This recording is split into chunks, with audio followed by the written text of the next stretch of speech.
Salut à tous, on se retrouve pour un numéro de Manche Disque, donc l'épisode 6, où on va vous parler, comme d'habitude, de nos trouvailles musicales passées, donc des années 80 et aussi des albums un petit peu plus récents. Et pour ce numéro 6, je vais retrouver Spades. Comment ça va Spades ce soir ? Très bien Murdoch.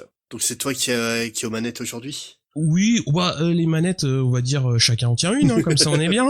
Voilà, tout à fait. Chacun sa manette, chacun son joystick. Pour ce soir, on va choisir un édito un petit peu particulier, dans le sens où écouter de la musique tranquille chez soi, c'est bien, mais sortir, des fois, c'est un peu mieux. Est-ce que tu as des souvenirs comme ça qui te viennent direct de concert ? Eh ben, l'un des trucs les plus marrants, c'est quand même qu'on a tous les deux une salle très importante pour tous les deux en commun. Donc on est tous les deux, on va dire, Dijonnais, soit d'origine, soit de cœur. Ouais.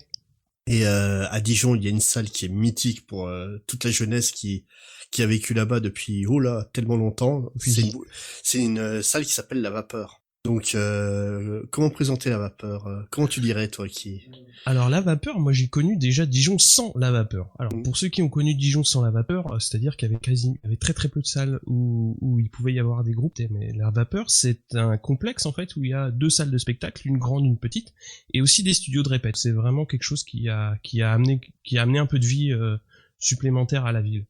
Oui, ça a amené une vie musicale à la ville, c'est clairement. Ça, ouais. Moi, je l'ai connu plus sur la fin des années 90. Et c'est une salle assez particulière dans le sens, comme tu dis, il y avait beaucoup de salons de répète. Et moi, une des salles que je préférais, c'était la petite salle. Ouais, le petit café-concert. Voilà. Parce que, en fait, t'avais une proximité avec les groupes que tu n'avais pas forcément dans la grande salle. Et moi, c'est ce que j'aime réellement dans le son en live, c'est vraiment l'échange qu'il y a avec l'artiste. Et des très belles rencontres qu'on peut faire comme ça. Moi, je me souviens notamment de Calvin Russell, donc ça a dû être aux alentours de 99 ou 2000. Ouais, et c'était dans la petite salle ? C'était dans les grandes salles à la base, ouais. Mais comme il y avait rien dans la petite salle, en fait, il nous a fait un pré-show parce qu'on était en train de squatter là-bas. Ouais, parce que c'est là-bas qu'il y a le bar. Voilà.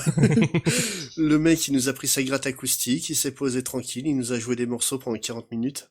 Oui, c'est tranquille, quoi. Ah non, mais c'était magnifique. Et puis Calvin Russell, c'est un génie de la guitare, donc c'était quand même super cool. Ouais. Toi, je sais que t'aimes beaucoup cette petite salle aussi. Ouais, alors oui, La Vapeur, moi j'ai 2 grands souvenirs dans cette salle, donc un dans la grande, un dans la petite salle. Alors dans la grande salle, j'avais vu Popa Chubby, donc qui, je sais pas si tu vois le physique du bonhomme, donc oui. C'est un grand bluesman, pareil, un très très bon guitariste new-yorkais qui a des bras gros comme mes cuisses. Et en fait, c'était un super beau concert. Et dans la petite salle, ce qui m'avait vraiment bien plu, c'était Shivari, donc c'était un groupe américain à l'origine. Et c'est vraiment, comme tu l'as dit, l'aspect proximité de l'artiste qui avait été super intéressant, parce que c'est un groupe qui a jamais eu non plus un succès énorme, mais qui avait quand même sa petite notoriété, on va dire. La petite chanteuse, elle s'était vraiment bien amusée avec le public. Ils avaient fait un concert super bien. Et quelle voix elle a en plus. Elle chante super bien, les musiciens étaient super sympas, ils sont venus boire leur petite bière après le concert, c'était vraiment un moment sympa. En parlant de bière, un groupe qui m'a beaucoup marqué aussi en live, ça a été Stereophonics. Donc beaucoup de monde a oublié l'existence de ce groupe, malheureusement. Donc il y a un groupe irlandais qui est venu faire un concert. Maybe Tomorrow. Voilà. qui est venu faire un concert à Dijon au début des années 2000. Et donc on a été voir le concert, très sympathique, franchement hyper bonne ambiance, le public hyper réceptif. En fait, on déconnait à plein tube avec eux et ils nous renvoyaient l'appareil. Et après, donc on a été dans un pub irlandais. Je serais incapable de dire si c'était le Galways ou le Kilkenny, qui est un pub que tu aimes beaucoup. Hein. Oui. Et en fait, on s'est retrouvé avec le groupe qui est arrivé juste derrière nous et qui commence à payer coup sur coup à tout le pub. Les mecs ont sorti, même pas sorti les guitares, ils ont chopé une guitare qui passait par là, qui était un pauvre lycéen du coin. Ils ont commencé à péter un concert acoustique en plein milieu. Ça a été très très bon esprit. Je suis retourné dans un très très sale état chez moi. Moi qui ai pas l'habitude de boire de la bière, je me suis retrouvé à être obligé de boire des pintes. Des soirées comme ça où justement après coup tu t'en rappelles quand tu te dis qu'est-ce que j'ai fait comme bon concert, bah c'est ceux-là qui reviennent. Hein. Ouais, non, moi c'est ce que j'aime, c'est vraiment le contact avec les artistes où ils se la pètent pas en tant qu'artistes. Ouais. Hein, ça m'est déjà arrivé, notamment avec un groupe français. Il y a eu une rencontre un peu difficile. Je tairai le nom du groupe, mais on va juste dire que c'est un groupe français légendaire des années 80. Et Indochine. Un peu difficile le contact avec oui. Sirkis. Oui, bah oui. Mais à l'opposé, tu vois, une grande surprise, ça a été David Hallyday. Tu l'as vu où? À Dijon. Et en fait, il y avait le Energy Music Tour en... Ah oui, c'était les podiums fêtes de la musique. Voilà, et donc il s'était retrouvé donc en concert devant la gare de Dijon avec... Ouais. Une chanteuse de R&B qui s'appelait Sholama. Et donc en fait, comme c'était devant la gare, moi mon repère à Dijon, toi c'était le Kilkenny, moi c'était un bar qui s'appelle le Bureau. Oui, j'ai bien connu à côté du Cinoche. Tout à fait. Et donc on était avec les potes à la terrasse du Bureau, puis on voyait les rodis galérer sous la chaleur à tout poser en brûlant au soleil. Ouais. On a eu un peu pitié d'eux. Ouais. Donc en fait on a pris la voiture, on a été à Monoprix qui était pas très loin, on a pris des packs d'eau, puis on est arrivé, on leur a distribué de l'eau fraîche. Donc les mecs nous ont fait rentrer dans les coulisses, on a discuté tranquille avec les rodis, et au même moment en fait David Hallyday est arrivé pour faire la balance. Le mec il prend une gratte électrique et il nous sort des riffs, mais alors bien vénères. Il nous fait péter du Nirvana, du Axel Bauer est à la lumière, ouais. Mais à fond les ballons. Avec grosse disto, nous on est tous restés mais totalement ébahis parce qu'on s'attendait pas du tout à ça. Est-ce que tu t'es pas demandé si c'était pas le vrai? En fait le truc ouais, on a eu le doute et puis ça l'a fait marrer, donc il a posé sa guitare, il est venu discuter avec nous, donc cool. les rodis lui ont expliqué voilà, c'est des mecs qui sont venus nous amener des bouteilles d'eau sans qu'on leur demande rien, donc il a commencé à discuter avec nous tranquille. Puis il nous sort, mais vous avez eu l'air surpris de me voir jouer du rock. Puis je lui réponds, bah ouais, franchement, c'est parce qu'on a l'habitude d'entendre venant de vous, quoi. Puis en fait, il m'a expliqué que juste avant de reprendre sa carrière en tant que David Hallyday, donc entre Aïe et puis Tu ne m'as pas laissé le temps. Oui, oula. Il est très douloureux. Oui. Et je lui ai dit en face en plus. Et en fait, il avait un groupe aux États-Unis qui s'appelle Novocaine, qui est un groupe de rock pur et dur, quoi.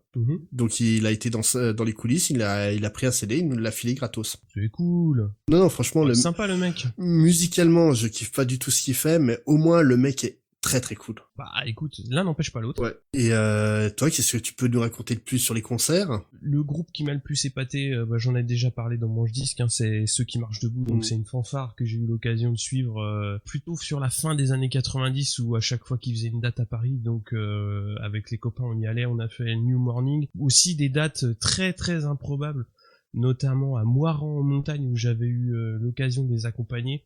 Et t'arrives là-bas en plein milieu du Jura, complètement perdu. C'était un concert gratuit et c'était super bonne ambiance. Et c'est des grands concerts où voilà, quand t'as l'occasion de passer un petit peu derrière le rideau et voir comment un groupe se prépare, etc., c'était vraiment des super moments. Mais on aura l'occasion un petit peu plus tard de revenir aussi sur d'autres moments de concert qui étaient intéressants, mais on va passer maintenant à ta sélection, notamment à ton premier choix. Alors je vais te laisser présenter le morceau et le groupe.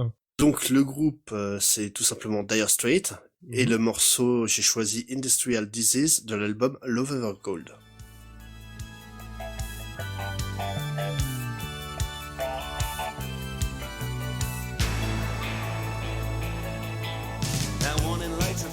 Down the quality control, somebody threw a spanner, they threw him in the hole. There's rumors in the Logan Bay and anger in the town.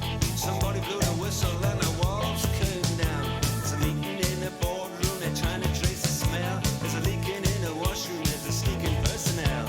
Somewhere in the corridor, someone was heard to sneeze. Goodness me, could this be industrial disease? Caretaker was crucified and sleeping in his post, refusing to be pacified. It's him they blame.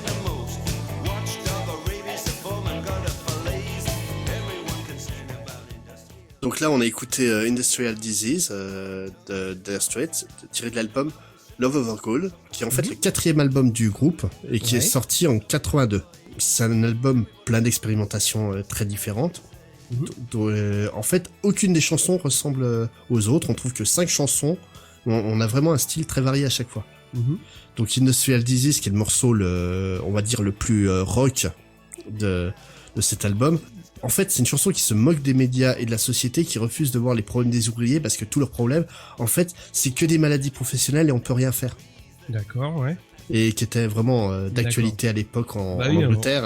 En 82, tu tapes pile dans le conflit des mineurs. Voilà, et apparemment, donc, à l'époque, les médias disaient « Oui, mais on peut rien faire s'ils sont pas bien, les mineurs, c'est une maladie professionnelle. » C'est une chanson qui est pourtant, au final, qui est assez joyeuse, on va dire, sautillante. Et le truc, en fait, voilà, c'est que le sujet est super grave. Ouais, bah oui. Mais en fait, c'est l'un des 3 seuls singles qui est sorti de cet album. Bon, sur 5 chansons, 3 singles, c'est pas mal. C'est un bon ratio. Donc l'autre grand single, c'est Private Investigation, qui est une chanson très, comment dire, on va dire jazzy, à l'ambiance. En fait, ça parle d'un détective désabusé, style polar des années 40, et c'est une musique qui sera typique dans cet esprit-là. Et un des morceaux qui en fait est pas vraiment sorti en single, mais qui a été en fait une chanson adorée par les radios à l'époque, c'est Telegraph Road. Donc juste 14 minutes la chanson. À mon avis, quand tu tiens une émission de radio à 1h du matin pour pouvoir prendre une bonne pause, tu la mets, t'es tranquille pendant 15 minutes. Si tu veux aller fumer une clope, tu mets ça. Voilà, c'est ça, c'est des chansons des Pink Floyd et compagnie, quoi. C'est parfait. Ça, ouais. Et cette chanson, je la trouve vraiment sublime. Ouais, c'est un grand moment de Dire Straits. Alors en fait, moi, ça faisait vraiment longtemps que j'avais pas écouté un de leurs morceaux. J'avais oublié à quel point Knopfler, il chante super bien, avec un timbre reconnaissable, mais entre mille. Et surtout, le jeu de guitare qu'il a. Et comme tu dis, Private Investigation, c'est un morceau... quand tu prends le temps de le réécouter, c'est magique, quoi. Ouais. C'est vraiment super bien... c'est super agréable. Petit passage avec à la guitare acoustique, un peu hispanique, voilà, c'est un truc que j'avais vraiment oublié. Ouais. En fait, sur ce morceau, il utilise pas moins de 7 guitares différentes. Ouais. C'est pour varier les sons. Il adore il adore une guitare avec résonateur qui donne en fait l'intro. Après, il joue sur une hispanique pour le bridge, le pont. Ouais. On a la partie électrique qui est gérée par 2 guitares différentes parce que en fait, il veut des sonorités plus dures d'un côté, plus douces de l'autre. Puis comme tu dis, c'est le jeu. Je sais qu'il y a une grosse hate autour de Dire Straits qui se révèle ces dernières années. Ou pour beaucoup, c'est soi-disant un groupe de merde. Ouais. Non, il y a vraiment mais le truc, c'est ce qu'on pourra jamais enlever à Knopfler, c'est que c'est un des guitaristes les plus géniaux de ces 30 dernières années. Il a vraiment un style personnel. Oui, il a sa touche. Hein. Ouais, et puis il a une technique incroyable. Hein. Faut pas oublier qu'il joue pas avec un médiator, qu'il joue tout au doigt, quoi. Il joue tout au doigt, ouais. C'est impressionnant.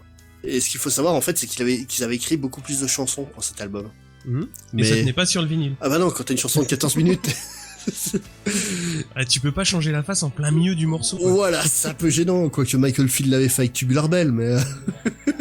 Faut toujours qu'il ait fait un truc bizarre.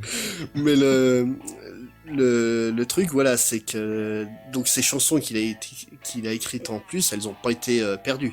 Parce que la plupart ont été utilisées soit en face B des singles, soit dans d'autres projets de Mark Knopfler, notamment dans les musiques de films. Et il y a une chanson, en fait, qui s'appelait Private Dancer. Quand il a commencé à l'enregistrer, il s'est rendu compte qu'en fait, sa voix collait pas du tout sur le morceau. Puis il avait une copine à lui qui était chanteuse et qui commençait à faire un comeback et qui avait besoin d'un titre, et il lui a donné. Elle s'appelait Tina, non? Tina Turner, ouais. Donc voilà, quand même, Je savais pas que c'était lui qui l'avait fait, celle-là. Si, c'est en fait pour cet album-là, et comme ça tenait pas, il l'a donné à Tina Turner parce qu'il trouvait que ça allait mieux. Donc cet album, pour beaucoup, il est considéré comme étant un des meilleurs de Dire Straits. Pour expliquer, c'est juste disque de platine en France, double platine en Angleterre, double platine au Canada. Plus. Il est que or aux USA. Ouais. Et partout ailleurs, il est platine, quoi. Donc, aux USA, je pense qu'ils ont préféré le côté bandana fluo de Modern Pornozy. Je pense aussi. mais ouais, et le pire, c'est que c'est un album où t'en parles aujourd'hui à des gens qui aiment bien Dire Straits, ils ne connaissent pas cet album. Même Telegraph Road, si t'as pas eu l'occasion de les voir en concert, pour revenir à la thématique de l'épisode, c'est donc le morceau qui ouvre quasiment tous leurs concerts. Si t'as pas eu l'occasion de les voir en live, ce morceau, tu le connais pas, quoi. Mais on va passer à ton disque à toi. Ouais, donc moi j'ai choisi pour mon premier disque Texas Southside et notamment le gros single de l'époque I Don't Want a Lover.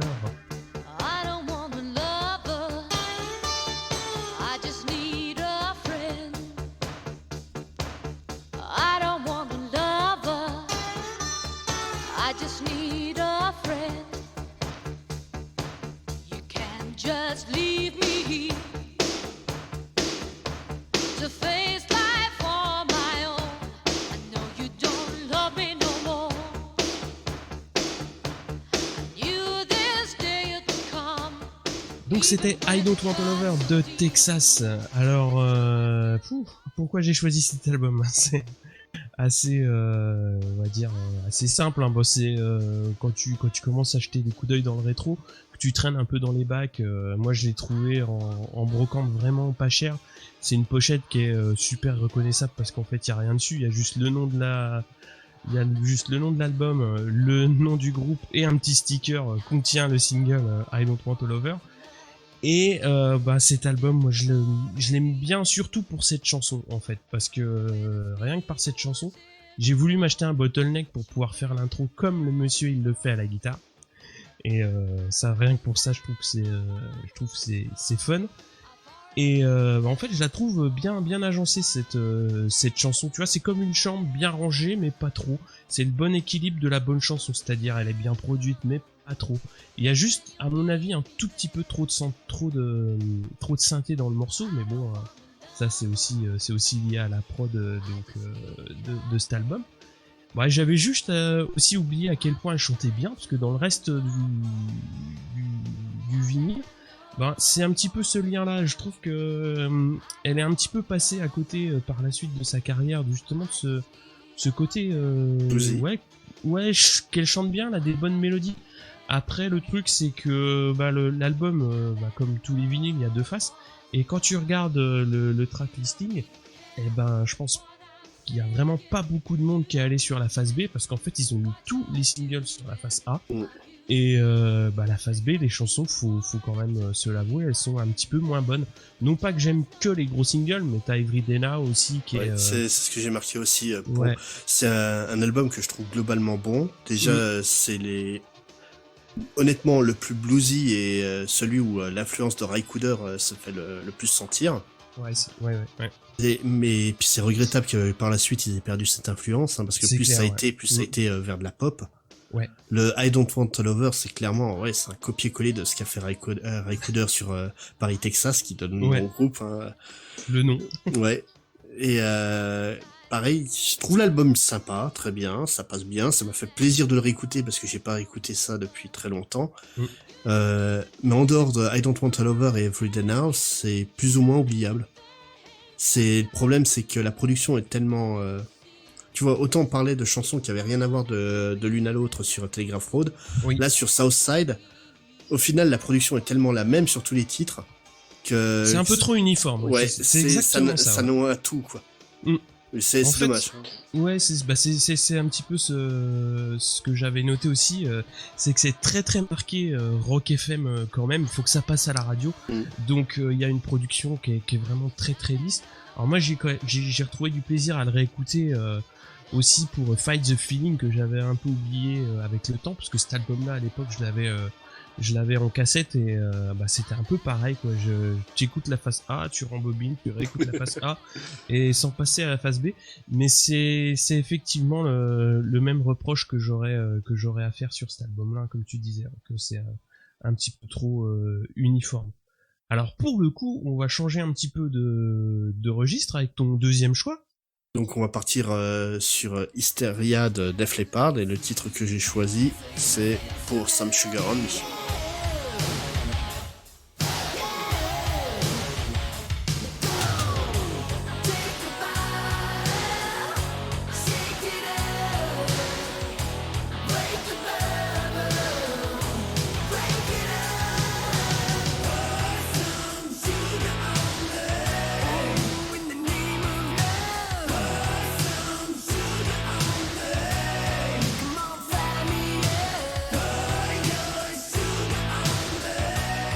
Donc on vient de s'écouter Pour Some Sugar on Me de Def Leppard, tiré de l'album Hysteria. Donc cet album, c'est encore une fois le 4e album du groupe, hein, comme pour Dire Straits, il doit y avoir une thématique cachée là-dedans. Cet album, il date donc de 87 et il est arrivé après donc leur gros succès Pyromania qui lui date de 83. Donc c'est clairement un album qui a eu un accouchement très très difficile. Donc à la base, c'est un album qui est pensé comme la réponse rock à Thriller. Chaque titre doit être chaque titre doit être un potentiel carton en single. C'est une ambition énorme. Et donc comme je disais, l'accouchement était très difficile. Ils ont commencé à travailler dessus et leur donc légendaire producteur Robert Muttlange, plus connu malheureusement ces dernières années pour avoir produit sa femme Shania Twain. Ah d'accord, ok. Mais Robert Muttlange, c'est juste une légende chez les producteurs, les ingé son bien avant Shania Twain, quoi. D'accord. Et ce producteur qui avait fait Pyromania avec eux, qui avait créé le son de Def Leppard, a dû se barrer en plein milieu du projet parce qu'il avait des conflits de calendrier. Après, ils ont eu un petit événement un peu grave. Oui. Un tout petit peu. Donc, Rick Allen, qui était le batteur du groupe, va avoir un accident de voiture le 21 décembre 1984 et il va perdre un bras. Mais quand je dis perdre un bras, c'est totalement. À partir de l'épaule, il a amputé. Ce qui est un peu gênant pour un batteur. Lui, il refuse de perdre sa place au sein du groupe et tous les membres du groupe, ils sont d'accord avec lui. Il est le batteur de Def Leppard et il refuse de le changer, quoi. Ouais. Donc, il se met en tête à chercher un moyen de continuer à jouer de la batterie dans le groupe. Et avec l'aide de Jeff Rich, donc le batteur du groupe Statu Quo, il essaie de voir une nouvelle manière de concevoir sa batterie pour pouvoir jouer quand même. Et il va partir en fait sur un système à moitié digital, enfin numérique plutôt, pour un système de double pédalier et le deuxième pédalier qui remplace toute sa partie bras gauche. D'accord. Donc on se retrouve avec un mec qui a perdu un bras dans un accident grave, qui refuse de se laisser abattre, qui va passer 1 an et demi à essayer de son nouveau système. À mettre au point et à changer son jeu de batterie. Ouais. Voilà, et un jour il convoque tous les copains du groupe dans une salle de répète et il va leur jouer l'intro de Led Zeppelin, When the Levee Break. Et en fait les gars vont halluciner devant ça. Devant ce qu'il va réussir à faire. Donc ils lui disent, écoute, nous on est ok, mais tu vas faire une épreuve du feu. Là, on a bientôt le festival Monster of Rock à Castle Donington. D'accord. Tu vas jouer avec nous. Le mec arrive sur scène, commence à jouer son morceau. Avant les dernières notes du morceau, t'as tous les autres musiciens qui s'arrêtent, il finit le morceau, t'as tous les musiciens qui se regardent et qui gueulent dans le micro. Et nous accueillons le retour du dieu du tonnerre. Donc forcément, standing ovation. Tu vois, ça dans les concerts mythiques, à mon avis, ça devait en être un beau. Clair, ouais. Le mec, avec un bras en moins, il joue aussi bien que n'importe qui. Donc c'est quand même une belle histoire à la base, malgré le drame. Dans la foulée de la standing ovation, Robert John Muttlange réussit à se libérer et dit, on recommence sur l'album Animal Instinct, qui était en fait le nom d'origine de l'album et qui deviendra Hysteria, justement à cause de l'hystérie collective qu'il y a eu autour de l'accident de Rick Allen. Et donc ils vont concevoir vraiment chaque morceau comme une individualité pour que chaque morceau soit un carton possible en single. Et là-dessus, on peut dire qu'ils ont plus ou moins réussi parce que c'est quand même considéré comme l'un des albums rock les plus importants du XXe siècle. Et surtout, des morceaux comme Pour Some Sugar on Me, Love Bites ou Hysteria, c'est juste devenu des classiques. C'est que c'est aussi le dernier album avec le line-up original de Def Leppard avec la mort de Steve Clark qui surviendra après, quoi. Et donc, toi, tu veux revenir sur nos vertes contrées françaises pour le prochain? Effectivement, dans le rock francophone. Alors, avec le morceau Demain c'est trop tard de Star Shooter. Demain c'est trop tard, demain c'est trop tard, demain c'est trop tard, demain c'est trop tard, demain c'est trop tard, demain c'est trop tard, pour changer l'histoire. Pouvoir serrer les poings et lui faire sonner sûr. La cajou, crier non à demain, tout doit se tout bien. Rien du... C'était Demain c'est trop tard de Star Shooter. Donc, alors ça c'est... un petit coup de cœur parce qu'en rock français on parle toujours des gros piliers que sont Téléphone, Trust à cette époque-là et on nommait souvent Star Shooter et c'est pareil, c'est un album que j'ai retrouvé en brocante pas très cher. On l'omet tellement que je l'ai découvert. Oui, c'était une découverte totale pour le coup. Ouais, ça m'étonne pas parce que Star Shooter ou alors ça a un côté un petit peu je dirais pas mythique mais le groupe que tout le monde connaît sans connaître, un peu comme Bijou, un peu comme Marquis de Sade, c'était un petit peu cette époque-là. Alors le groupe à l'époque, c'était quand même donc fin des années 70, début 80, c'était la pointe du rock français, hein, avec le son de guitare, il est quand même très très proche de ce que pouvait faire le guitariste de Police à l'époque. Cristallin. Il est très très cristallin, voilà. Et je l'ai choisi parce que bah voilà, c'est rock sans être rageux. C'est-à-dire qu'il y a quand même un petit peu, il y a quand même une écriture assez profonde derrière. C'est vraiment ce que j'aime. Et ça joue bien. Il y a beaucoup d'énergie et sans être brouillon. C'est ça que je retiens. Par contre, le gros souci, c'est pas nécessairement un souci, mais c'est que c'est pas la grande joie dans l'album. Hein. Donc c'est leur dernier album. Ils enchaînaient vraiment énormément de concerts et c'était des concerts qui étaient en général assez épiques. Une chanson comme Mois de mai, bon c'est super triste quoi, ça parle pas mal du train-train quotidien. Moi j'ai été très très perturbé par cet album. À quel point, à quel niveau? En fait, comme tu le dis, le son est très très de l'époque. Ouais. Mais dans le bon sens du terme. Hein. On peut citer Police dans les références, mais ça fait penser aussi aux morceaux les plus calmes de Téléphone. Et surtout, en fait, j'ai entendu les premières mesures, j'ai fait ça peut être sympa. Et là, j'ai entendu la voix du chanteur et j'ai fait oh merde. Mais vraiment. Et le truc, c'est que la voix du chanteur, elle correspond pas du tout au style de musique. Exactement. Mais après, au bout de quelques mesures, on s'y fait et ça passe. Et surtout, si elle me disait quelque chose, ça m'a perturbé. Et donc j'ai vérifié après, et effectivement, le chanteur est pas un inconnu. Donc le chanteur c'est Kent, donc qui se fera surtout connaître fin des années 80, début 90. Après il est passé plus du côté chanson française traditionnelle, mais il a fait pas mal de singles, notamment Quelqu'un de bien pour Enzo, et puis pour lui il a fait aussi deux trois singles, mais il a une voix qui est super reconnaissable. Oui. Après, il a fait pas mal de BD dans les années 80. Oui. Et il a notamment dessiné la pochette de cet album qui est...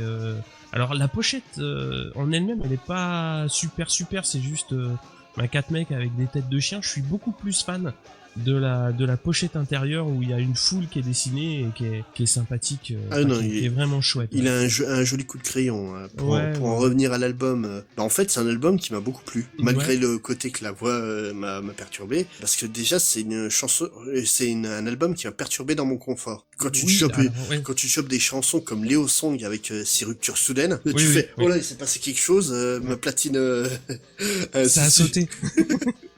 Alors que non, c'est totalement volontaire. Mais voilà, j'aime bien ce genre de petit effet. Ça le fait 2-3 fois et c'est toujours perturbant. Tous les titres, comme tu le dis, il y a des textes très très riches et des mélodies hyper intéressantes.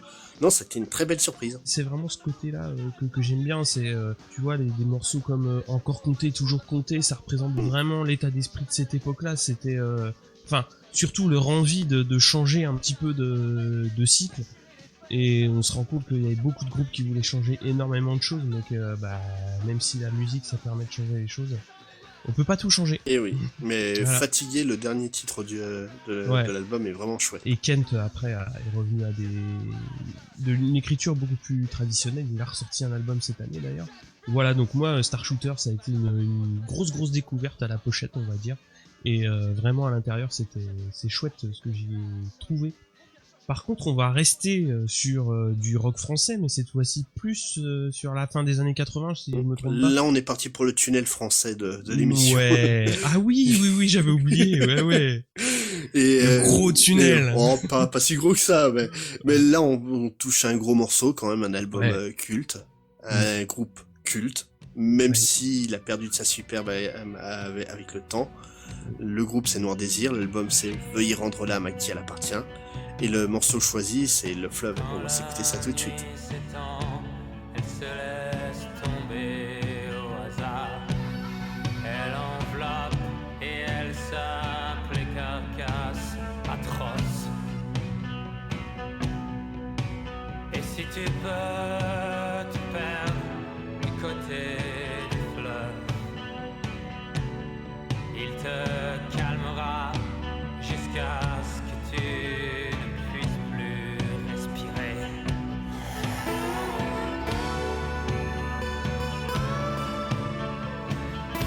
Donc là, c'était Le Fleuve, par Noir Désir, tiré de l'album Veuillez rendre l'âme à qui elle appartient. Donc, cet album, tiré de 89, on dit quoi? On dit que c'est le premier album ou le second album? C'est le second, hein, pour moi c'est le second. Hein. Oui, beaucoup considèrent que Où es-tu que je regarde est en fait un EP, vu qu'il y avait que 6 chansons dessus. Donc Veuillez rendre l'âme, c'est tout simplement l'album qui va les rendre célèbres. C'est un album qu'ils ont enregistré donc en Angleterre. Du coup, t'as des sonorités très très anglo-saxonnes. Donc c'est dans cet album-là qu'on va trouver le titre le plus culte pour beaucoup de Noir Désir, qui est Au sombrero de la mer, qui est le morceau que Noir Désir déteste le plus. Non, et tout simplement, en fait, c'est un morceau qui est hyper sombre, enfin, tout l'album est sombre, on va dire, c'est très très pessimiste. Et beaucoup ont pris ça comme limite une chanson à boire de marin. Mais ça a été pris comme ça, en même temps que Soldat Louis. Hein. Ce morceau, ils vont carrément refuser de le jouer en live par la suite, alors que, voilà, c'est vraiment un emblème du groupe. Ouais. Pour ma part, l'album, je l'ai découvert à l'époque de Tostaki. J'entends Tostaki à la télé, je trouve ça sympa. Il y avait mon frère aîné, donc j'ai 15 ans de différence avec lui, qui est à la maison au même moment. Je dis tiens, c'est sympa ça. Il me dit bah tiens, tu passeras à la maison, j'ai les albums, je te les prêterai. Et c'est comme ça donc que j'ai découvert toute la disco de Noirdaise d'un coup. Et ouais, Veuillez rendre l'âme, c'est clairement pour moi l'un des meilleurs albums de rock français des années 80. Si je devais en garder qu'un, ça serait celui-là sans problème. Malgré le côté très pessimiste. J'adore l'alternance qu'il y a entre les morceaux calmes et les morceaux bien vénères. Oui, alors justement c'est ça le gros intérêt de cet album, c'est que moi je l'ai découvert par contre encore un petit peu après, c'est-à-dire avec le double live Dies Irae, donc qui a été fait après Tostaki. Ouais. Puisque évidemment Tostaki, l'album, pour moi c'est vraiment leur, je sais même pas. Oui, c'est leur pièce maîtresse. C'est leur pièce maîtresse. Ouais, enfin, rétrospectivement, chaque album est un peu une pièce maîtresse pour eux, donc c'est un peu bizarre d'en sortir un. Mais pour moi, Dies Irae, c'est vraiment une grosse découverte, justement de leur back catalogue, avec notamment Le Fleuve, La Chaleur, Les Écorchés, qui sont ces 3 morceaux donc sont sur l'album que t'as choisi. Et pour moi, c'est vraiment 3 morceaux qui sont fantastiques, d'une part sur le CD, parce que moi je l'ai en CD, je l'ai pas en vinyle, mais sur le CD, c'est quand tu les écoutes, c'est superbe. Et on en revient à la thématique concert, parce que c'est un groupe que j'ai eu l'occasion de voir plusieurs fois, donc plutôt sur leur fin de carrière, mais dans des conditions bien différentes. C'était aux arènes de Nîmes, donc déjà t'imagines le cadre, c'était super beau. Il y avait avant, en toute première partie, alors ça c'est le côté fun du truc, c'est qu'il y a toujours un groupe que tu connais pas mais qui a un nom de scène rigolo, donc c'était My Favorite Dentist is Dead. Je pourrais pas te dire si c'était bien ou pas, c'était juste, t'as retenu le nom du groupe, c'est le principal, mais ils avaient derrière Muse, donc qui ouvrait, et surtout PG Harvey qui prenait derrière Muse, et eux finissaient la soirée. Donc le concert c'était que du bon. C'était que du bon, voilà. Je les ai vus aussi à un concert, un tout petit festival en plein milieu du Morvan, c'était à Lorme. Alors c'était pour le coup ça change totalement de cadre. Mais c'était génial parce que c'est un concert comme rarement j'en ai fait, dans le sens où j'étais seul à vouloir y aller. C'était en plein milieu de l'été, tous les potes étaient en vacances et moi je me suis dit je m'en fous, je prends ma place, même si je suis tout seul, j'irai les voir. 2 fois où j'ai vu Noir Désir et c'était vraiment des grands moments de musique, quoi. Et le groupe suivant, est-ce que tu l'as vu en concert? Les Satellites. Bah oui, parle-nous-en. J'ai jamais vu de concert des Satellites, mais on va s'écouter par contre Les Américains, qui est extrait de leur album Riche et Célèbre. Les maisons sont plus grandes, elles ont plus de confort. Les glacis sont plus grosses, donc les gens plus heureux. Les Américains n'ont jamais de problème. Ils noient leur chagrin dans le Coca-Cola. Ils ne s'ennuient jamais, car ils ont plein de chaînes et peuvent regarder plusieurs films à la fois. Les Américains.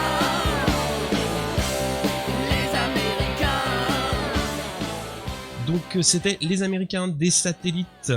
Donc c'est un album de 1989. Alors c'est un album que j'ai découvert un peu tard, mais pour moi c'est une belle découverte dans le sens où je connaissais la chanson donc Les Américains depuis très longtemps, sans avoir retrouvé le groupe. C'est-à-dire j'avais dû entendre à la radio et impossible de remettre la main sur le nom.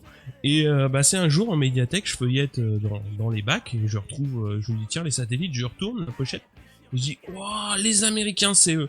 Donc je prends le CD, je m'écoute ça et c'est donc cet album Riche et Célèbre. Alors c'est du rock alternatif, comme j'en ai souvent présenté ici. La petite particularité, c'est qu'il y a quand même beaucoup de cuivre dans l'affaire et que ça crie quand même un petit peu beaucoup, quoi. Moi, c'est un des trucs qui m'a un peu énervé sur cet album. En fait, je vais t'avouer, j'ai pas aimé du tout. Ouais, bah t'as le droit. Ouais, non, les musiciens sont hyper doués. Ouais. D'un point de vue vraiment musique pure, tu peux rien reprocher. Il y a une idée de mélanger à la fois du rockabilly et du funk qui colle à la perfection, mais le problème c'est que la production est tellement plate que ça a un peu tué l'initiative. Ouais, d'accord. Ouais, je vois ce que tu veux dire, ouais. En fait, on a l'impression d'avoir Dédé l'embrouille. C'est ça. C'est rigolo au début, ça, au bout d'un moment, c'est un peu lassant. Et pareil avec les choristes derrière qui passent leur temps à crier. On a l'impression d'entendre du B-52 dans l'idée, mais l'exécution c'est pas ça, quoi. Bon, pour moi, le gros, j'ai pas le gros intérêt, mais ce qui est marrant dans l'affaire, c'est que, comme tu dis, t'as parlé des musiciens. Donc j'ai retrouvé quand même dans le line-up un certain Jean-Michel Lejoux qui est après parti jouer de la basse chez les Vampas, et surtout le trompettiste Bruno Gautron qui est parti donc chez Ceux qui marchent debout peu de temps après. Donc quand je les ai retrouvés un petit peu dans leurs premières années musicales, ça m'a fait marrer. Alors après, comme tu l'as dit, sur cet album, tout n'est pas parfait. Ça c'est clair. Le gros souci, c'est la production. Moi après, moi j'adore, donc comme je t'ai dit, la chanson des Américains, parce que ça pose direct les pieds dans le plat sur l'American Way of Life. Après, il y a une super reprise, je trouve, des Ludwig van 88 avec le fameux Fist Fuck Playa Club. C'est bien sympathique.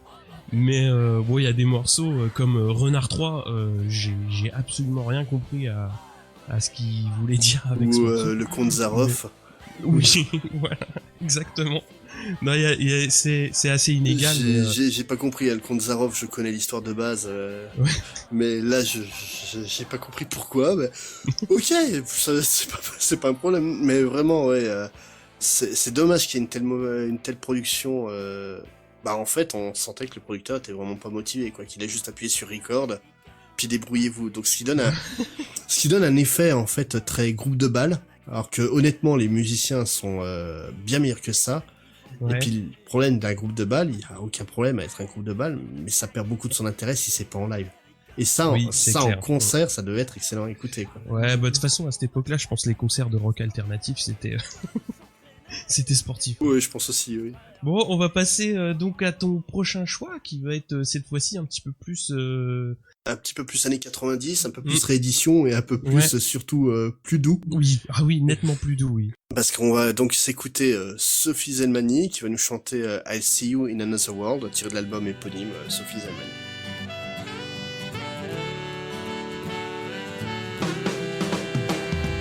Days like these get to my senses. I see to the old buried lost in golden towns of when I remember how I used to talk to my heart. Seems to be easy now whenever I need to cry I hide. It's too late to get back, looking for overgrown tracks. I see you in another world. Donc cette chanson s'appelle I'll See You in Another World et c'est chanté par Sophie Zelmani. Donc pour moi, c'est juste l'artiste la plus importante personnellement, quoi. Humainement importante pour moi, quoi, en fait. C'est tu vois, on a tous des artistes qui ont une importance parce qu'on aime leur musique et compagnie. Elle, ça a été un peu plus loin que ça. Déjà, c'est une artiste que j'ai découvert donc dans le Hit Machine en 95. Alors ça c'est passé au Hit Machine. Ouais. Non mais c'est pas possible. Voilà, donc on rappelle à ça, si on a des petits jeunes qui nous écoutent, le Hit Machine, pour expliquer, c'était donc l'équivalent du Top 50, mais avec quelques lives en plein milieu. Des faux lives, tu veux dire? Non, il y avait des vrais lives. Ah, il y avait des vrais. Oui, quand les musiciens étaient des vrais musiciens, ils pouvaient. Quand c'était les To Be Free, c'était C'était déjà plus compliqué, on est d'accord. Donc, pour expliquer, en fait, le problème du Hit Machine, c'est qu'à l'époque, donc, on avait soit des faux rockers aux cheveux gras qui beuglaient dans des micros, soit des boys bands chemises ouvertes qui savaient pas chanter, soit des teutones à gros tétés qui gueulaient sur de l'électro. Tu caricatures, mais c'était pas loin. Et le truc, en fait, c'est que donc je revenais de mes vacances au Portugal un été. Je passe voir un de mes meilleurs amis de l'époque chez lui. C'était un samedi matin, donc on se pose dans sa piole, on discute de comment s'est passé nos vacances. On met le Hit Machine en fond sonore. Et là, en fait, je découvre Sophie Zelmani, donc on va dire physiquement charmante quand même. Mais surtout, en fait, c'est qu'elle était à contre-courant de tout. Tu vois, j'ai encore des souvenirs d'elle dans sa petite robe bleue, assise sur un tabouret avec ses deux guitaristes de chaque côté, quoi. Et ça t'a perturbé? bah c'est pas que ça m'a perturbé, ça t'a retourné. Ouais, voilà, c'est voilà, de nature, je suis introverti. Sophie Zelmani, même si cet album, ce premier album a des sonorités très pop, c'est ce qu'on appelle une songwriter, donc vraiment un auteur-compositeur qui travaille dans le folk. Bob Dylan va juste dire d'elle qu'elle est l'une des artistes folk les plus importantes du début du 21e siècle. Rien que ça. Quand c'est Bob Dylan qui le dit. Donc le truc, c'est que Sophie Zelmani, c'est aussi quelqu'un qui est d'une timidité maladive, qui est introverti. Et je crois qu'en fait, c'est ça qui m'a plus marqué. Les songwriters, j'en connaissais déjà, ne serait-ce qu'en songwriter français, t'as Renaud par exemple, qui était déjà un incontournable à l'époque. Mais elle, ce qui a fait l'effet en plus, c'est que personnellement, ça a connecté. Et j'avais une personne comme moi qui chantait. Ça a déclenché quelque chose en moi. Vraiment. Ça m'a fait comprendre que la musique, c'est pas uniquement des notes et puis de la batterie, c'est aussi des histoires. Et qu'il faut parfois pas plus qu'une simple guitare et des accords très simples pour raconter ton histoire. Et en fait, c'est à cause de Sophie Zelmani que j'ai commencé à m'ouvrir. Réellement. Elle est l'étincelle qui a mis le feu aux poudres de qui je suis. Tout simplement. On lui doit tout alors. Pour moi, je lui dois tout. Ouais. Vraiment, aussi bien les bons côtés que les mauvais côtés, je les dois beaucoup à elle. Le truc, c'est que c'est à cause d'elle que j'ai commencé à jouer de la guitare. C'est à cause d'elle que j'ai commencé à écrire des chansons dans un premier temps, et que j'ai compris qu'en fait mon média, quoi, c'est pas la chanson, clairement. D'accord. Moi, je suis là pour raconter des histoires, mais chanson, c'est pas suffisant pour moi. Et c'est quelqu'un qui vraiment a déclenché beaucoup de choses. Mais c'est un album que j'aime beaucoup, que je réécoute beaucoup. Sophie Zelmani a continué sa carrière. Donc en France, on a juste retenu un titre d'elle qui a été Always You, qui a été un carton à l'époque. Mais il faut savoir qu'en Suède, donc elle est suédoise, la demoiselle, chaque fois qu'elle sort un album, elle finit première du top à chaque fois. C'est carton. Ouais, et c'est des cartons internationaux. En Allemagne, elle est adulée et compagnie, quoi. J'ai d'ailleurs vu en concert en Allemagne. Elle est tellement timide, en fait, qu'elle veut pas faire de live. Elle a mûri en faisant de la musique. Moi, j'ai mûri de mon côté. Les histoires, en fait, qu'elle raconte aujourd'hui correspondent à l'homme que je suis aujourd'hui. Ouais, je me retrouve beaucoup dans son univers. Et le truc, c'est qu'elle m'a ouvert, en fait, tout un univers musical, parce que la folk, et puis même l'univers des songwriters, c'était pas forcément un truc que t'écoutais beaucoup quand t'es adolescent. Ouais. C'est pas le truc c'est pas le style sur lequel tu te tournes de manière naturelle. Ouais, et voilà, moi, c'est grâce à elle que si aujourd'hui j'écoute des gens comme Bob Dylan, si j'écoute du Leonard Cohen et compagnie, quoi. Et franchement, ne serait-ce que pour ça, je la remercie, quoi. Ouais, et toi, tu l'as écouté, qu'est-ce que t'en as pensé? Ouais, alors moi je l'ai écouté, mais alors vraiment ce qui m'a le plus frappé, c'est la voix. Parce que elle a vraiment une très très belle voix, c'est super propre et c'est surtout très très bien, j'ai vraiment bien aimé au niveau de la mélodie. Je dirais juste que tous les codes de la musique folk sont là et sont super bien tenus. C'est doux, calme, ça coule tout seul, ça s'écoute vraiment bien. Moi, tout ce qui me manquait un petit peu pour vraiment que je décolle sur cet album-là, c'est que ça manque un tout petit peu de relief. Oui. Je trouve juste que les morceaux sont un petit peu tous dans le même état d'esprit, mais par contre, ils sont vraiment tous très très bien faits sans être, entre guillemets, trop bien produits ou trop ceci. C'est vraiment juste comme il faut partout. Et ce qui m'est venu en tête, c'est PJ Harvey et Heather Nova. C'est exactement ça. Et c'est tout à fait dans un autre style. Mais sur la démarche, c'est exactement la même chose, oui. Exactement. Et c'est des artistes que ça, j'ai découvert grâce à Sophie Zelmani, quoi. Heather Nova. Et ça m'étonne pas. Fiona Apple aussi. Oui, exactement. Fiona Apple, ouais. C'est comme tu dis, c'est un album qui est correct. Où il y a quelques titres qui émergent plus, notamment Always You qui a été le carton plein à l'époque. Moi j'ai bien aimé You and Him aussi. Et ce morceau au final, donc I'll See You in Another World, qui est vraiment pour moi une signature pour clôturer ce disque qui est parfaite, quoi. Il me semble qu'elle a sorti un album récemment. Oui, elle a sorti donc son 12e album.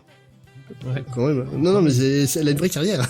Ah oui, c'est clair. Et, qui est très très bien aussi, mais là, comme en fait pour le Record Store Day, donc pour expliquer à ceux qui ne connaissent pas, c'est donc une fête annuelle où les disquaires font découvrir des nouveaux disques. En fait, ces 3 premiers albums qui étaient sortis uniquement au format CD sont sortis au format vinyle. Donc c'est pour ça que je me permets d'en reparler, quoi. Et toi, ta réédition, pour moi, ça sera pas une découverte, hein, mais... Alors pour beaucoup de gens, ce sera pas une découverte. Mais quel album Quel album exactement? Alors c'est évidemment un gros album des années 90, donc c'est Melancholy and Infinite Sadness des Smashing Pumpkins, et on va s'écouter Stumbling.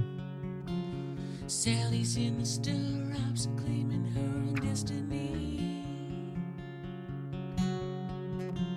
and nobody nowhere understands anything about me. And all my dreams lost at sea. Jack it up, Judy, set your heart alight. Donc c'était Stumbling des Smashing Pumpkins sur l'album Melancholy and Infinite Sadness. Alors c'est un disque qui fait partie effectivement du paquet que j'ai acheté avec ma première paye dont j'avais parlé dans le numéro précédent. J'ai l'impression que à chaque fois qu'ils ont tous touché à un style sur cet album, ils ont posé un maître étalon dans ce style-là, et c'est tout l'intérêt de ce disque.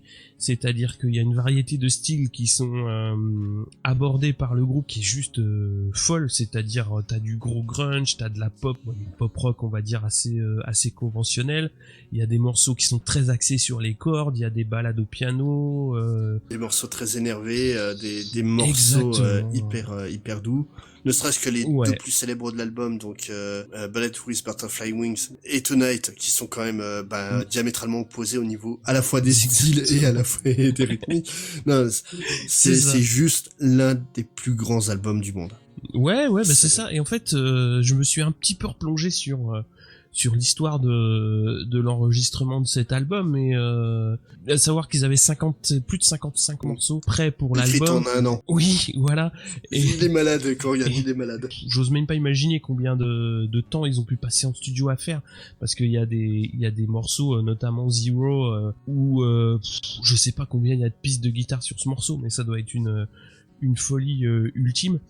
À savoir que c'est une prise de risque, enfin artistique, hein, parce que c'était un groupe qui était très très axé grunge, donc avait eu quand même déjà des bons succès, qui était déjà bien installé, et se permettre de sortir des morceaux très très ballades comme Stumbling qu'on a écouté, ou alors 33, ou dans le même moule t'as 1979, qui sont entre guillemets un petit peu éloignés de ce qu'ils ont l'habitude de faire au début de leur carrière. Non, parce que tu prends sur Siamese Dream, donc l'album précédent, il y avait déjà Disarm qui était dessus, qui était très calme. Mais justement, moi j'ai découvert Alice Machine avec Siamese Dream, et donc le jour où j'ai entendu Melancholy and Infinite Sadness, donc on m'a posé le disque, je me suis assis, j'ai fait waouh. Je m'étais pris un truc comme jamais je m'étais pris dans la gueule à l'époque. C'est Corgan le dit lui-même, en fait il a voulu faire le The Wall de la génération X. L'histoire dira si l'album restera aussi mythique que peut l'être The Wall. C'est un album qui est extraordinaire. J'ai pu le découvrir cet album à la base, c'est moi qui devais en parler lors de ce manche disque, et puis je t'ai passé la main. Exactement. La raison pour laquelle je voulais en parler, c'est que quand j'ai racheté une platine vinyle il y a quelques années, parce que les vinyles revenaient bien à la mode, l'un des premiers disques que j'ai acheté, ça a été la réédition en 4 vinyles de Melancholy. En fait, la version d'origine était en 3 vinyles, et là, la réédition est en 4. Et ce qui colle beaucoup mieux, en fait, au... Oui, puisque l'album a été fait en deux CD, en fait. Mais la première version, en fait, du vinyle, j'ai pu l'avoir en main aussi, vu que mon frangin l'a. Et le truc, c'est que le track listing est pas du tout le même. Peut-être que avec les durées, ils ont été obligés En fait, le morceau est pensé pour être différent en vinyle et en CD à la base. Et d'accord, parce qu'on donc chaque CD parle, on va dire, d'une journée qui correspond à une vie. Et donc le premier CD commence à l'aube de la vie, et donc le dernier se finit au crépuscule. Et donc la nouvelle version vinyle respecte ça, tandis que l'autre non, c'était pas du tout ça. Et c'est assez fou en fait quand tu refous la main dessus. Ah, je connaissais pas cette petite anecdote. Mais vraiment excellent. Sur les éditions. Mais vraiment un excellent album. Hein. C'est un album qui est parti d'une ambition démesurée, et de voir que on peut toucher au but, justement quand on a quand on se fixe des objectifs aussi difficiles, c'est vraiment chouette, parce que dire que c'est aussi bien que The Wall, moi de toute façon c'est incomparable. Enfin, les deux albums sont on peut pas les comparer. Ouais, c'est l'épreuve du temps qui dira si ça mérite un statut aussi culte. Donc c'est Billy Corgan qui est le moteur de Smashing Pumpkins, c'est indéniable, tout comme Freddie Mercury, elle était pour Queen. Mais là sur Melancholy, tu sens vraiment que le groupe était soudé. Ça a été une des rares fois, et ça donne quelque chose de formidable. Bon, on va passer au hors-sujet. Donc, je te laisse la main pour le premier.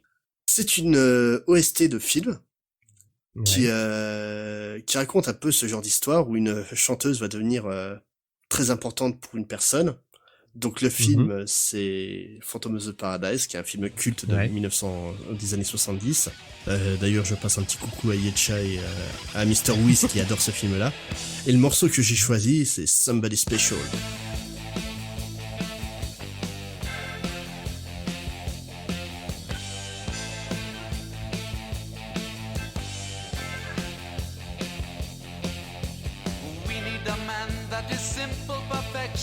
There's nothing that's harder to find. Someone to lead us, protect us and feed us and help us to make up our minds. We need a man that's sophisticated, quiet and strong and well educated. Where to go, what to do, could it be somebody super. Donc on vient d'écouter Somebody Special, tiré de l'OST de Phantom of the Paradise par Paul Williams.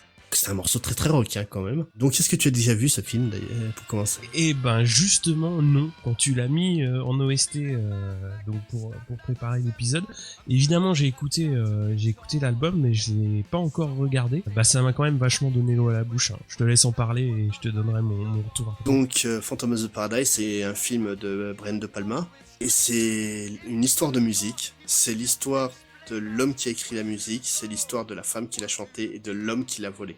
C'est en fait un jeune compositeur qui a écrit une cantate sur Faust, qu'il a proposé à un producteur, qui va lui voler sa chanson, l'envoyer en prison pour pas se faire trop embêter, on va dire, par la justice, et qui va corrompre cette musique en la rendant plus pop et plus accessible. Voilà. Et donc le musicien, en entendant un de ses titres massacré, donc Wind Slowly, le musicien, en entendant un de ses titres massacré par un groupe pop style les Beach Boys, va péter un plomb à Sing Sing. Donc Sing Sing, hein, dans un film musical quand même, on remarquera la petite note. Il va s'échapper de la prison, il va aller péter l'intégralité des vinyles pressés dans les usines, et il va se retrouver en fait la tête coincée entre une presse à vinyle.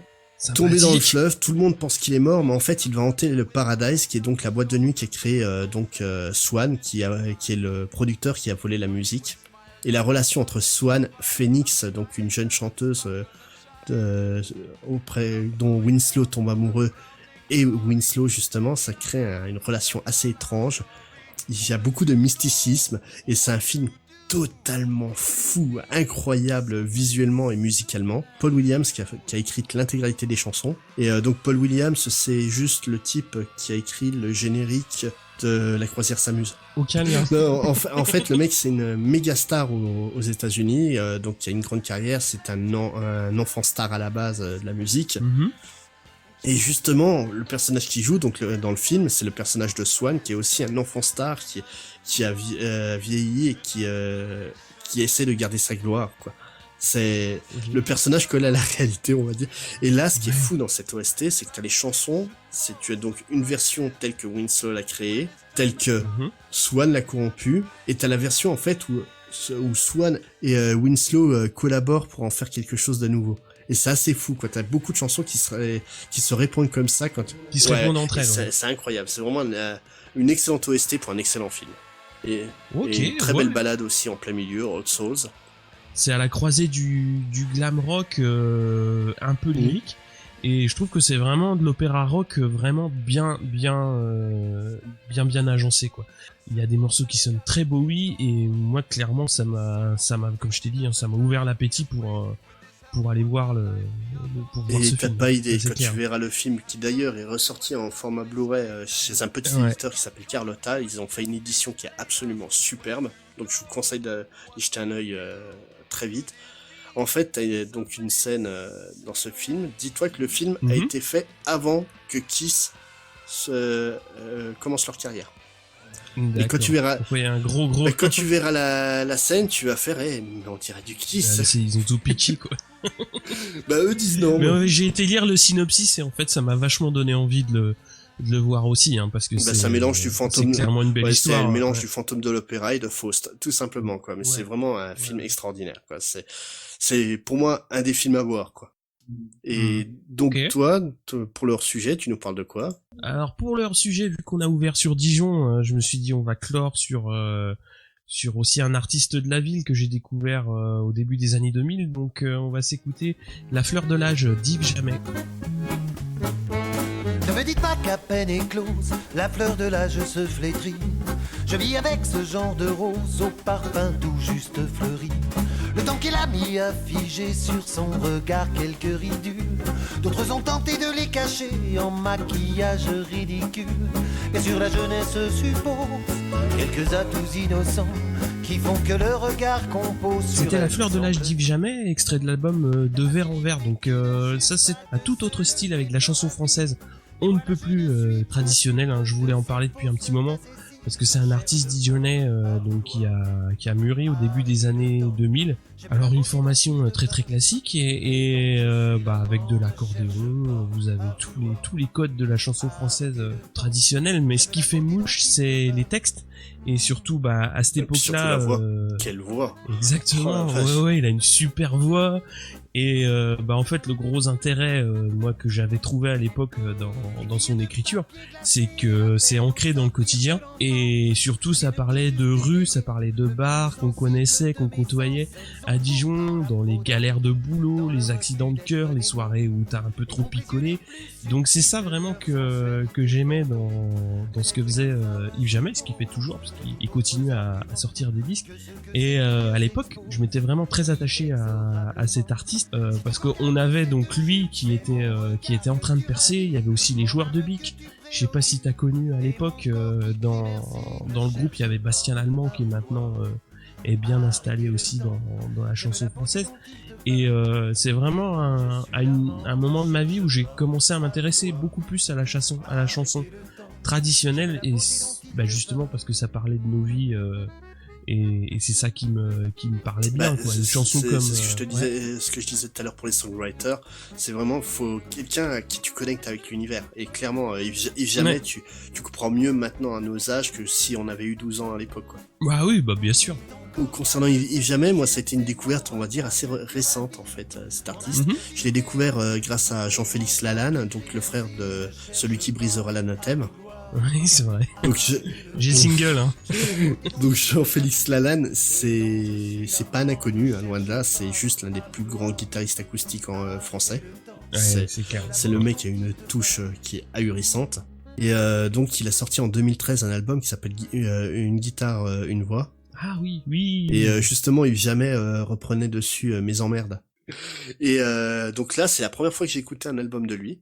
Et c'est son premier, hein, c'est son tout premier album. Et franchement, c'était cool, quoi. Ouais, c'est cool, hein, c'est vraiment chanson française traditionnelle et c'est la vie de tous les jours. Et c'est pour moi, c'est vraiment sympa parce que ça me reconnecte direct avec mon passé à Dijon et j'espère que ceux qui y vivent encore vous écoutez encore un petit peu d'Yves Jamais et que vous allez boire des coups dans les ça serait étonnant que ça passe pas au Vieux Léon ou des trucs comme ça. C'est typique le style de... Mais le truc aussi qui est très intéressant avec cet album, c'est que en fait Yves Jamais est absolument pas misérabiliste. C'est non. Il y a de la tristesse quand faut avoir de la tristesse. Il y a de la mélancolie, c'est sûr. Mais... parce que tu peux pas avoir l'alcool bon tous les jours. Mais tu prends des chansons comme Ok, tu t'en vas. Alors c'est marrant que t'en parles parce que justement quand je suis parti, de Dijon, c'est ce que m'ont chanté mes anciens camarades de groupe dans un studio de répétition de la vapeur. Donc c'était la boucle est bouclée, voilà, exactement. Comme ce numéro d'ailleurs. Sur quoi on va clôturer? Est-ce qu'on clôture sur un petit Private Investigation? Est-ce que ça moi ça me va très bien, j'adore ce morceau. Ouais, donc.